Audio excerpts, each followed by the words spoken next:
স্ত্রীকে চিনবে না, স্ত্রী স্বামীকে দেখে পালিয়ে যাবে, বন্ধু বন্ধুরে চিনবে না, পীর সাহেব মুরিদরে চিনবে না, মুরিদ পীর সাহেবরে চিনবে না, দলের কর্মী তার নেতারে চিনবে না, নেতা তার কর্মীরে চিনবে না, বন্ধু বন্ধুরে দেখে পালাবে। এই কঠিন মুহূর্তে সূর্যটা মাথার কাছে চলে আসবে, জমিনটা তামার জমিন হবে, আজকের জমিনের মতো নয়।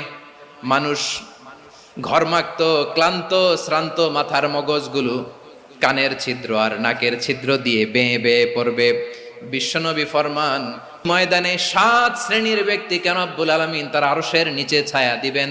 তার মধ্যে প্রথম শ্রেণীর ব্যক্তি হলো ইমামুন আদিল। ইমামুন আদিল, ন্যায়পরায়ণ শাসক,